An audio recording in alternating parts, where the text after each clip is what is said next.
Hello, welcome back to Talking Europe. Today, all about Brexit as the United Kingdom and its 67 million strong population begin their new relationship with the European Union.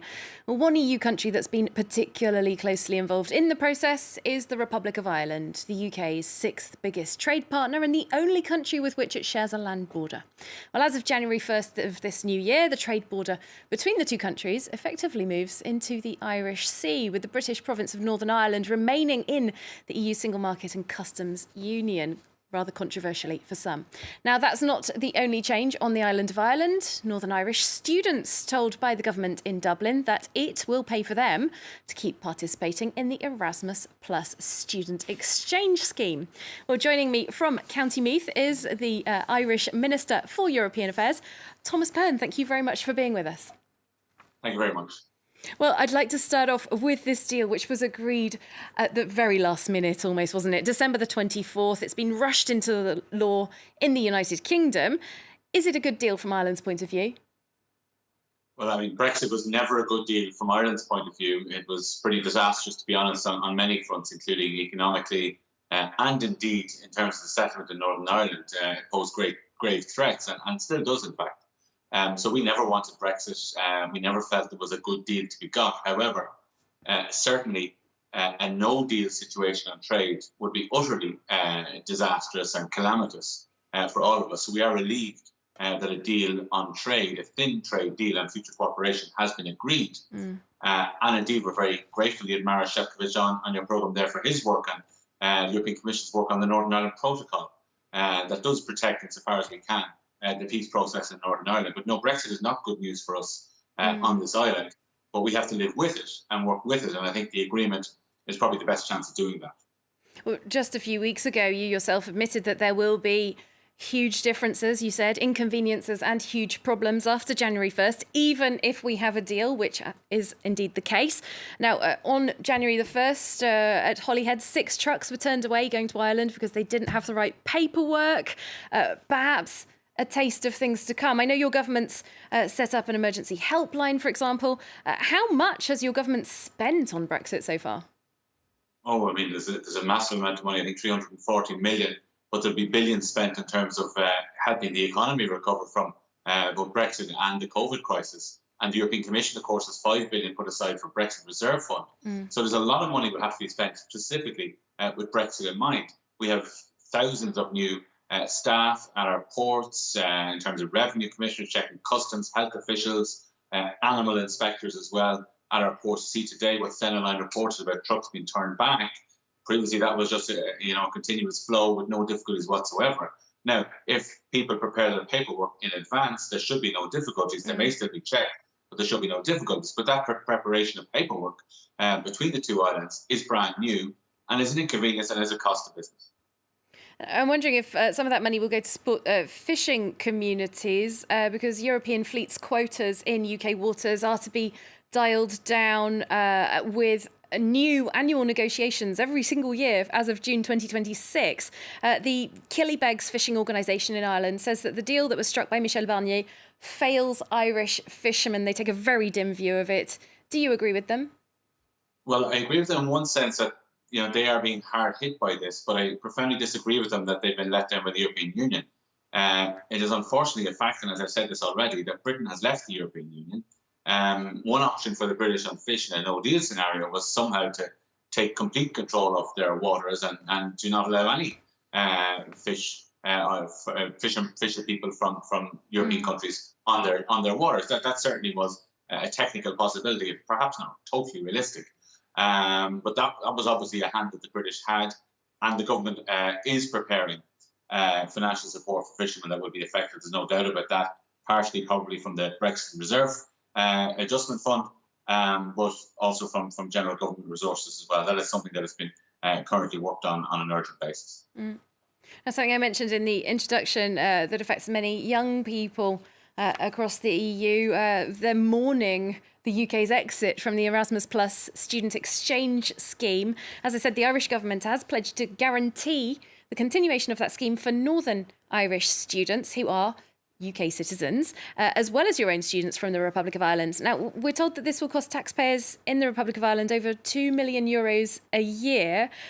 Is that correct? And what's the interest for your country in doing this? Well, I'll just say that there's in Northern Ireland, you can have Irish citizenship or British citizenship. It's your choice under the Good Friday Agreement, one of the unique points of it, and one of the ways that we get people to live and work together. So many of the benefits of all of the benefits of European Union membership on your Irish passport will apply even if you live and are born in Northern Ireland. You're not technically part of the European Union, but you are a citizen of the European Union.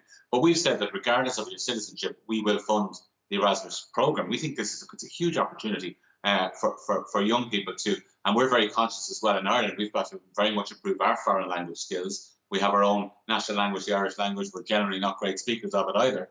So we've a job of work to do ourselves in this country, on this island.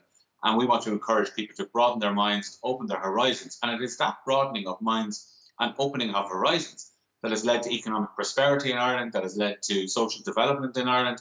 Our membership of the European Union has done all that. And we don't want to see students from the north of Ireland left out of that. It's a very, very small price to pay. And we're certainly very willing to do that. And we said this, in fact, from a very early stage. We were hoping that Britain would stay part of the Erasmus scheme. And I think it is a tragedy for young people that that's not happening. And indeed, it is a tragedy for young people as well that Brexit is happening in the first place. Well, it is also another tie that binds Northern Ireland to the Republic of Ireland in a very formal way. I mentioned as well about how Northern Ireland is staying in the single market and customs union effectively. Some, particularly the Sinn Féin party, have asserted that this whole new relationship really means that the question of a so-called united Ireland should be put to the people. What's your position on a so-called border poll? Well, I'm a member of Fianna Fáil, the Republican Party, and we are very much in favour of a united Ireland. And we've been working towards that for decades. We were key to the peace process in the 90s and into the 2000s to make sure that we could have a settlement there in the north of Ireland that works for all sides of the community.